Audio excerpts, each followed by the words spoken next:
Quand on parle de faire son alia en Israël, il y a un avantage qui revient tout le temps sur la table, la fameuse exonération d'impôt de 10 ans. C'est un argument de vente majeur, c'est clair, mais, et c'est un grand mais, les choses ne sont pas toujours aussi simples qu'elles en ont l'air.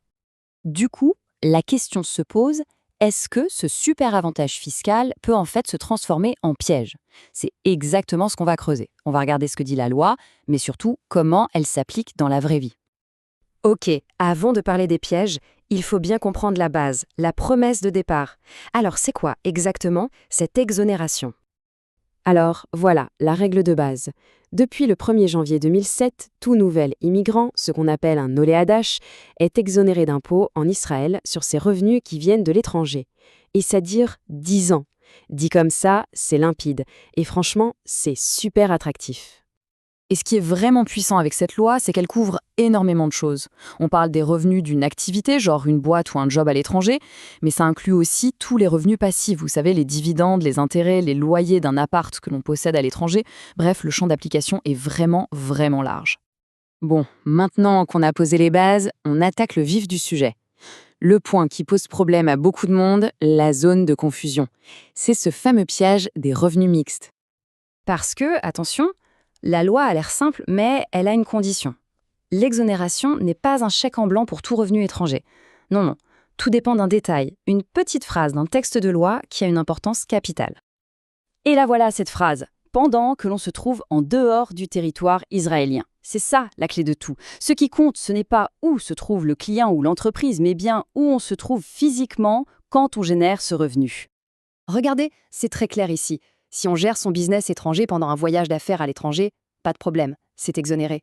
Par contre, si on fait exactement le même travail, pour la même boîte étrangère, mais depuis son salon à Tel Aviv, eh bien là, ça change tout. Ça devient potentiellement imposable. Voilà, c'est exactement ça, le revenu mixte. Et le fisc israélien, il a tout à fait le droit de taxer la partie du revenu qui correspond au travail fait depuis Israël. Et pour calculer ça, leur méthode est souvent assez directe. Ils comptent le nombre de jours travaillés dans le pays. C'est aussi simple que ça. Bon, et après ces 10 ans alors, qu'est-ce qui se passe quand l'horloge s'arrête? Eh bien, c'est là que les règles du jeu changent, et pas qu'un peu. On voit bien le parcours ici. Pendant 10 ans, c'est la période d'exonération pour les revenus éligibles. Mais attention, le jour où on passe à l'année 11, c'est une autre histoire. Là, il devient obligatoire de tout déclarer, tous les revenus, tous les actifs à l'étranger. Fini les exceptions. Et du coup, quels sont les vrais risques quand on fait cette première déclaration après 10 ans? C'est un peu le moment de vérité où les petites erreurs ou les malentendus des années passées peuvent revenir en boomerang. Le fisc peut faire plusieurs choses et c'est du lourd. Ils peuvent décider de lancer un audit sur les 10 ans qui viennent de passer. Ils peuvent réclamer les impôts non payés sur les fameux revenus mixtes avec bien sûr des amendes et des pénalités de retard. Ils peuvent même aller jusqu'à remettre en question la date de départ de l'ALIA. Bref, il ne faut vraiment pas prendre ça à la légère. Mais attendez, ce n'est pas fini. Il y a une autre surprise, un coût caché que beaucoup de gens oublient totalement. Les cotisations de sécurité sociale, le fameux Bitoa Leumi. Et là, c'est le point super important à comprendre. Un revenu peut être exonéré d'impôt sur le revenu, mais pas des cotisations sociales. Ce sont deux caisses complètement différentes, avec des règles différentes.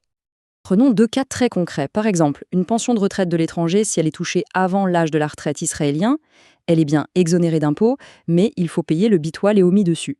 Pareil pour les loyers d'un local commercial à l'étranger, pour beaucoup, c'est la douche froide.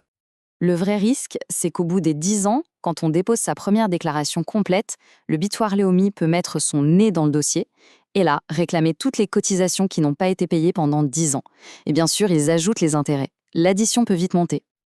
Allez, pour finir, après avoir parlé des pièges, voyons un aspect un peu plus stratégique. Il existe une astuce, un avantage potentiel que peu de gens connaissent, et ça concerne le véritable point de départ de ce fameux compteur de 10 ans.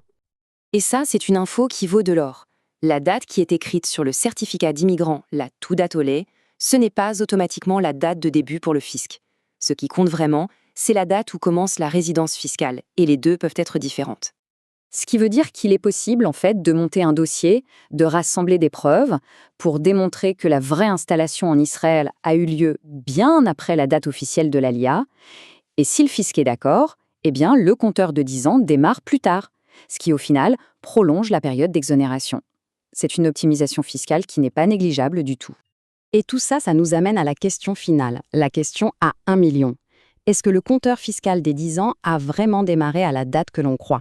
Parce que la réponse à cette question, elle peut avoir un impact financier énorme.